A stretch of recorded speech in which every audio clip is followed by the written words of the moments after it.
বছর আমার কাল অসৌচ, তার কারণ হচ্ছে যে আমার জেঠু মারা গেছেন। তো আমার যেহেতু শাস্ত্র মতো এখনো বিয়ে হয়নি, তাই আমার এখনো খুব ন্যাচারালি নর্মালি আমার বাপের বাড়ির নিয়মই ফলো আপ হচ্ছে। তো সেক্ষেত্রে এই বছর আমার অঞ্জলি বরণ এগুলো কিছুই হচ্ছে না, কিন্তু মা বাড়িতে আছেন। আমার মায়ের সাথে যেভাবে সময় কাটাচ্ছি, আমার এই মায়ের সাথেও সেভাবে সময় কাটাচ্ছি। অ্যাকচুয়ালি মানে সবাই বন্ধু, কিন্তু কেউ আমি একটা জিনিস বিশ্বাস করি, ওই যেটা বেশি দেখা যায়, মানে তোমাদের ফিল্ডে তো তোমরা আরো জানবে, অন ক্যামেরা এরকম অনেকেই বলেছে যে আমরা হচ্ছে বেস্টি, আমরা বিএফএফ। অ্যাকচুয়ালি যারা বলে না, সেই সম্পর্কগুলো টিকে যায়, যেটা আড়ম্বর নেই সেই বন্ধুত্বগুলো টিকে যায়। তো ও যেমন বললো, আমারও বন্ধু ভাগ্য ভয়ঙ্কর রকমের খারাপ। মানে আমার তো কোনো বন্ধু নেই ইন্ডাস্ট্রিতে, আমার একটাই বন্ধু, সেটা হচ্ছে তনুশ্রী। তনুশ্রী ছাড়া আমার ইন্ডাস্ট্রিতে কোনো বন্ধু একটা নাম আছে আমার তো। হ্যাঁ, তো যতজন এসেছেন তাদের পুরোপুরি খাওয়াটা মানে ইচ এন্ড এভরিথিং স্বর্ণ করেছে নিজে, এবং আগামীকালও করবে, পরশু এবং তারপরের দিন। আমাদের এবার রিচুয়াল আছে, দশমীর দিন খাসির মাংস খাওয়ানো হয়। দশম আমাদের কোনো বলি হয় না, একটু ভালো মন্দ খাই, একটু বাইরে ঘুরতে যাই, নয় ঠাকুর দেখতে যাই, এগুলোই হয়। ঠাকুর খুব কম দেখা হয়, কিন্তু ওটা ওইভাবেই। এবছর নতুন সংযোজন হয়েছে, শ্রুতিদির বাড়িটা সংযোগ হয়েছে। পুজো দারুণ, আজকে আমার ফার্স্ট পুজো শুরু হলো। দুজনেরই আজকে প্রথম পুজো শুরু হলো, কারণ কাল অব্দি আমরা শুটিং করেছি। একদম। তো আমিও সকাল থেকেও আমার পুজো শুরু হয়নি, আসতে পারিনি, অনেক কাজ ছিল। এখন সব কাজ মিটিয়ে, পুজোর কাজ সব মিটিয়ে তারপর ফাইনালি এসছি আমি। আজকে শ্রুতির বাড়িতে আরাত্রিকা, নিশাকে আর উজিকে কালকে স্টুডিওতে ফেলে এসছি। ওদের বাড়িতে একটাই, এটা শ্রুতিদের বাড়িতে আরাত্রিকা এসছে।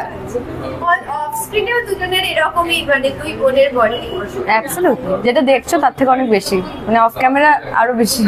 একদম ভীষণ ভালো লাগছে। আর আমি তো আসতামই, আমার এমনিতেও পুজোতে কোনো বছরই কোনো প্ল্যান থাকে না। বাবা মা আমি তিনজন যেদিকে পারি, নয় বাইরে চলে যাই, পাহাড় চলে যাই, নয় এমনি সুন্দরবন চলে যাই ঘুরতে, না হলে এখানে প্রচুর কাজ থাকে, তখন মাঝে মাঝে তিনজনে ঘুরতে বেরোই, নয় তিনজনের মতো করে থাকি। তো আমরা তিনজনের আছি। তো এইবার আমাদের তিনজনকে কালকে থেকে আমার ফ্যামিলিও আসবে সত্যির বাড়িতে পুজো দিতে এখানে। তো এইটা একটা নতুন অ্যাড আর কি। পুজোতে ভালো লাগে কোনো ফ্যামিলির সঙ্গে কাটাতে, বাড়ির পুজোতে থাকতে খুব ভালো লাগে, ভীষণ মজা করছি। তাহলে কি মানে সকালে আমার ঘুম থেকে উঠেছি প্রথম কথা লেট করে, তারপরে এত কাজ জমেছিল, বিভিন্ন রকম ব্র্যান্ড থাকে, এই থাকে, শুট থাকে, সেই শুটগুলো সব পেন্ডিং হয়ে পড়েছিল, পুজোর শুট। তো সব ব্র্যান্ড থেকে আমি গালাগালি দিচ্ছে যে কবে তো ভিডিও দিতে, যাই হোক। তো সেই সব ভিডিও কমপ্লিট করেছি, এখনো বাকি আছে আমার 3-4খানা। এবার পুজোর সময় সবারই পুজোতে আনন্দ না, কে কাজ করবে, একজন তো ক্যামেরার কাউকে লাগবে, একটা মেকআপের কে কাজ করবে পুজোতে। তো সেই সব মিলে একটু হ্যাফাজেট ছিল, আর তার মধ্যে কালকে বাকি কাজগুলো আমি সব করবো কমপ্লিট। তো এইগুলোই করছিলাম। এখন এই যে প্রথম আজকে শাড়ি পরে বাইরে, আজ প্রথম শাড়ি পরলাম বাইরে, ফার্স্ট আমি এই সুদিদির বাড়িতে এলাম ব্যাস। অ্যাকচুয়ালি এবছর আমার কাল অসৌচ, তার কারণ হচ্ছে যে আমার জেঠু মারা গেছেন। তো আমার যেহেতু শাস্ত্র মতো এখনো বিয়ে হয়নি, তাই আমার এখনো খুব ন্যাচারালি নর্মালি আমার বাপের বাড়ির নিয়মই ফলো আপ হচ্ছে। তো সেক্ষেত্রে এই বছর আমার অঞ্জলি বরণ এগুলো কিছুই হচ্ছে না, কিন্তু মা বাড়িতে আছেন। আমার মায়ের সাথে যেভাবে সময় কাটাচ্ছি, আমার এই মায়ের সাথেও সেভাবে সময় কাটাচ্ছি। শুধু কয়েকটা নিয়মে বাধা তো আমাদের জীবন, সেইটুকু নিয়ম বাদ দিয়ে যাবতীয় যা কাজ করার সবই আমার ননদের সাথে, বরের সাথে, শ্বশুর শাশুড়ি, বাবা মা। ও এসছে কালকে, ওকেও কাজ করাবো, সকাল থেকে আসতে বলেছি, ও একটু জোগাড় টোগাড় করে দেবে। এমনি ও খুব ঠাকুর ভক্ত, ওকে আর বলতেই হবে না, মানে বলার কোনো অবকাশই ও রাখবে না। আমি জানি ও ঠিক নিজের কাজ বের করে নেবে। কাল ওই জন্য ওকে একটু আগে আসতে বলেছি, সকাল আসবে বললাম। কালকে সকাল থেকে আসতে একদম যা হয়, মানে আজকেও পুজোর ফিলটা পেলো না, কারণ ও যখন এসছে অলরেডি সন্ধ্যা আরতি হয়ে গেছে। মানে ঢাকের বাদ্যিটা এখনো আমার বাড়িতেও কানে পাইনি, এখনো বাবুদারা এসেছিল তখন পেয়েছে, সন্ধ্যা আরতি হচ্ছিল তখন। তো কালকে ওই জন্য বললাম সকাল আয়, যাতে একসাথে সময় কাটাতে পারি। এইভাবেই চলছে। না, দিতে পারবো না এবছর, না। আর তোমার তো এখানে অঞ্জলিও এখানেই দেবে কালকে। আর কি প্ল্যানিং আছে? আমার খুব বোরিং পার্সন, আমি ভীষণ বোরিং। আমার প্ল্যান কোনো বছরই থাকে না। বাবা মার সঙ্গে সময় কাটানোটাই আমার প্ল্যান থাকে। আমরা তিনজনে মিলে একটু ভালো মন্দ খাই, একটু বাইরে ঘুরতে যাই, নয় ঠাকুর দেখতে যাই, এগুলোই হয়। ঠাকুর খুব কম দেখা হয়, কিন্তু ওটা ওইভাবেই। এবছর নতুন সংযোজন হয়েছে, শ্রুতিদির বাড়িটা সংযোগ হয়েছে। হ্যাঁ, বাড়ির পুজোয় পার্টিসিপেট করেছি ডেফিনেটলি, কিন্তু সেইভাবে না, মানে এত ক্লোজ কারোর বাড়ি পুজোয় যাইনি। তো এই বছর বাবা মাকেও নিয়ে আসবো আমি। আমার বাড়িতে আর একটি জীব আছে, পক্ষীরাজ আছে আমার একটা। তো সে ভীষণ ছোট, মানে তার সদ্য 1 বছর বয়স হয়েছে। তো সেই জন্য তাকে ছেড়ে মা আজকে আসতে পারেনি, কালকে মা বাবা ও সবাই মিলে আমরা আসবো, পুজো দেবো। তো এই আমার জগৎ। একদম একদম করাতে হবে না, নিজেই ঠিক করে নেবে। আমি জানি এটা দাও, এটা করে নেবো। ও ঠাকুরের কাজ করতে ভালোবাসে, ও খুব ঠাকুর ভালোবাসে। আমি আমার বাড়িতে লক্ষ্মী পুজো হয়, হ্যাঁ লক্ষ্মী পুজো হয়, তখন আমার মা একা সবটা করে, তো তাই জন্য সামলাতে। তো ধরো সারা বছর কাজ করার সুযোগ পাই না, রান্না বান্না তো ছেড়েই দাও, আমরা তো মানে বাড়িতে ঘুমোতে যাই আর কি, তো সময় পাই না। এক একটা দিন আর কথা বলারও সময় থাকে না, এতটাই টায়ার্ড হয়ে যায়। হ্যাঁ, তো পুজো পাশাগুলোতে মা একা সবটা করে, তো ভোগ থেকে শুরু করে লাবড়া সবটাই আমি বানাই, মানে আমার পারি সবটাই, কিন্তু সময় হয় না আর কি। এটাই তোর ভোগে যেমন আজকে হচ্ছে খিচুড়ি, 5 রকম ভাজা, বাঁধাকপি, চাটনি, মিষ্টি ছিল। আগামীকাল বোধ হয় ভাবি, আগামীকাল কি হচ্ছে আমাদের ভোগে? লুচি। কালকে লুচি হচ্ছে, ঠিক যেই ডিপার্টমেন্টটা, লুচি, আলুর দম, ছোলার ডাল, পায়েস, মিষ্টি। আর পরশু নবমীতে হবে পোলাওয়ের সাথে তরকারি, অনেক কিছু থাকবে। আমাদের এক একদিন এক এক রকম খাবার হয়, কিন্তু সব থেকে মজার বিষয় হচ্ছে এই বছর আমার বর দায়িত্ব নিয়েছে সবাইকে রান্না করে খাওয়ানোর। তো পুরো রান্নাটাই ও করেছে। পুরো রান্নাটাই ওর করা। কোনটাই রান্না করার ব্যাপারটা? না, আমি কোনোদিনই ভোগ রান্না করি না, কারণ ওই ব্রাহ্মণ হতে হয় রান্না করার জন্য। এবার আমার ওই যে বললাম, এখনো যেহেতু গোত্রান্তর হয়নি, তো দেখো হিসেব মতো আমার সিঁদুর দান হয়ে গেছে। আমি অ্যাকচুয়ালি ব্রাহ্মণ বাড়িরই বউ, কিন্তু অনেক কিছু ব্যাপার থাকে। সংকল্প করাতে হলে, সংকল্প যে করে, আমার ননদ করে, সংকল্প করলে পরে পুজোর প্রতিদিন নিরামিষ খেয়ে থাকতে হবে। কোন রকম এই যে আমরা যে রাত্রিবেলা একটু বেরোই সিনেমা টিনেমা দেখতে যাই, তখন তো বিরিয়ানি ফিরিয়ানি খেয়ে ফেলি, তো সেই করলে হবে না। খুব কঠিন একটা নিয়ম, দুর্গাপুজো, কালী পুজো, এগুলো অনেক নিয়ম থাকে। তো যেহেতু কাজের মধ্যে থাকি, ওই জন্য এত বড় দায়িত্বটা আমার শ্বশুর বাড়ি থেকে আমাকে এখনো দেয়নি, যাতে আমি ঝাড়া হাত পা থাকতে পারি। কিন্তু ইন ফিউচার ইচ্ছা আছে আমি করবো পুজোটা, এবং আমার খুব ইচ্ছা ছিল কালী পুজো করার, বাট যে বাড়িতে মা দুর্গা থাকে সেই বাড়িতে কালী পুজো করা যায় না, সো করতে পারছি না। যদি ঈশ্বর চায় নিশ্চয়ই, আমার তো নিচে আমার নিজের বাড়ি, তো সেই বাড়িতে কখনো করার ইচ্ছা রইল। আর ভোগ, আমার আজকে যেমন ভোগটা আমার ননদ বানিয়েছে, কিন্তু যতদূর এসেছেন তাদের পুরোপুরি খাওয়াটা মানে ইচ এন্ড এভরিথিং স্বর্ণ করেছে নিজে, এবং আগামীকালও করবে, পরশু এবং তারপরের দিন। আমাদের আবার রিচুয়াল আছে, দশমীর দিন খাসির মাংস খাওয়ানো হয়। দশম আমাদের কোনো বলি হয় না, বলি হয় ফল, কোনো জীব হত্যা আমাদের হয় না, আমাদের মা পছন্দ করেন না। তো ফল বলিটা কাল হবে, আর দশমীর দিন মাংস ভাত খাওয়ানো হয়, তখন লোক রাখা হয়েছে। মেনুতে শুধু কালকেরটা পাবে, ও পোলাও টোলাও গুলো মিস করবে। পরশুদিন পোলাও আছে, আমি জানি না আসবে কিনা। আমার তো দিক থেকে জল পড়ছে। আমি ভীষণ পেটুক মানুষ, আমি প্রচুর খেতে খুব ভালোবাসে, ওকে খাইয়ে আরাম না নেই, ভালোবাসে। সব খাই আমি, সব মানে উচ্ছে থেকে শুরু করে সব। আমাকে দেখে হয়তো সব খাই, সেটা আলাদা, কিন্তু না পরিমাণটা কমিয়ে বাকি সবটাই খাই।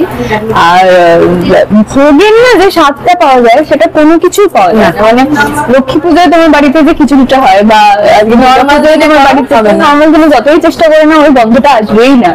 তো এইটা একটা বিরাট ব্যাপার আর কি। আর আমি এমনিতেই ভোগ খুব ভালোবাসি খেতে, তো ডেফিনেটলি সুতির বাড়িতে খেতেই হবে।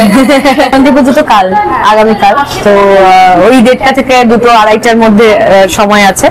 সন্ধি পুজোয় তো অনেক কাজ থাকে, পদ্ম ফুল, সেগুলো সব আমরা বসে বসে ফাটাই, দীপ জ্বালাই, তো অনেক ব্যাপার আছে, অনেক কিছু। আমার বাড়ির ব্রাহ্মণ আমাকে বলেছেন যে যেহেতু সিঁদুর দান হয়ে গেছে, তাই অষ্টমীর অঞ্জলিটা দিতে, বাট আমার বাবা বলেছে যে এই বছর হবে না, যেহেতু জেঠু বাবার সমান, সো আমাকে এটা মানতেই হবে, কিছু করার নেই। আর মা সবটা বোঝেন, আমার কোনো আক্ষেপ নেই যে কি এই বছর কিছু করতে পারছি না, আমি তো সবই করবো। আমি কালকে দীপও জ্বালাবো, আমি কালকে আমাদের পদ্মও দেবো, সবই দেবো, শুধু কোনো পুষ্প অঞ্জলি দেওয়া যাবে না, দ্যাটস ইট।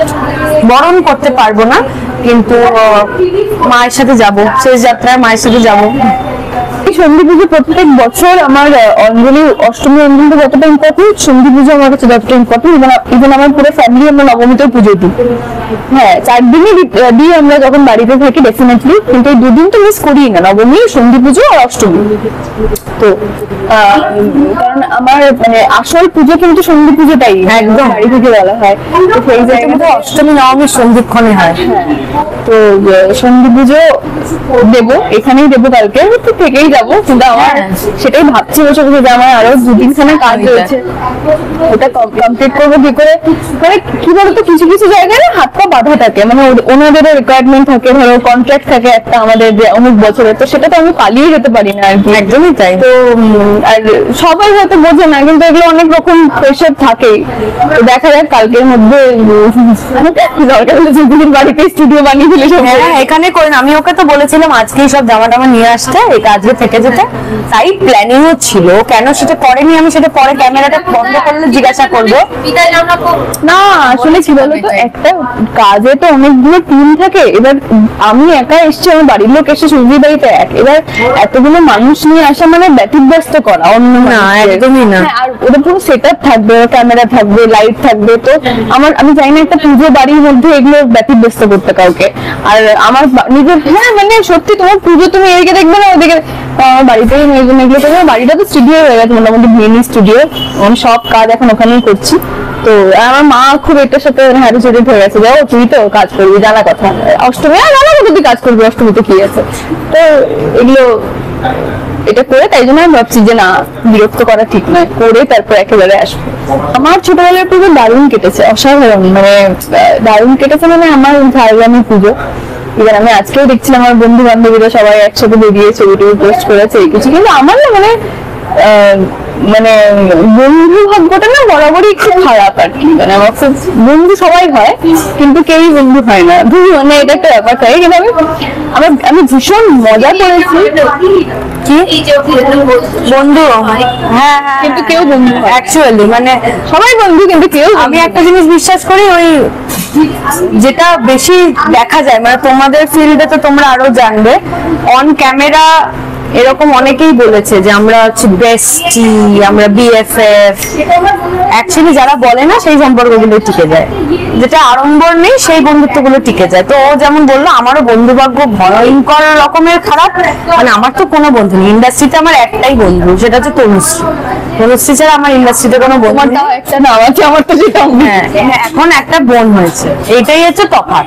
আমি প্রচুর বন্ধু বানিয়েছি, আর এই একটা বোন হয়েছে, আর কিচ্ছু নেই।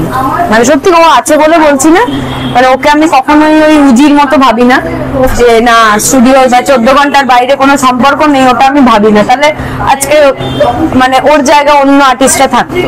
সকালবেলা তনুশ্রী এসেছিল, আমার আরেকজন বেস্ট ফ্রেন্ড আছে মৌলি, আরেকজন বেস্ট ফ্রেন্ড আছে, বেস্ট আমার একটা নয়, আর আমার ক্লোজ ফ্রেন্ড 3 জন, যেটা সবাই জানে। দিয়া দিদি আমার জীবনের প্রথম বন্ধু, দ্বিতীয় হচ্ছে তনুশ্রী শ্রমিকদার ওয়াইফ, আর তৃতীয় হচ্ছে মৌলি। আর এই একটা বোন সংযোজন হয়েছে, যে আমার বোন, বন্ধু, কিছু সময় দিদি শাসন করে। তো সবটা মানে ওকে আমি ভীষণই ভালোবাসি, তার কারণ হচ্ছে ওকে আমি বহু দিন ধরে ভালোবাসি, শুধু জোয়ার ভাটা থ্রুতে নয়। তো এই হচ্ছে ব্যাপার।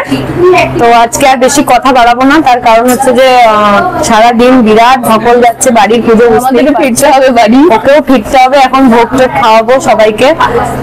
সবাইকে এটাই বলবো যে আপনারা ভালো থাকুন, পুজো ভালোভাবে কাটান, আর আমাদের দুজনকে অনেক ভালোবাসা দিন, জোয়ার ভাটাকে খুব ভালোবাসা দিন।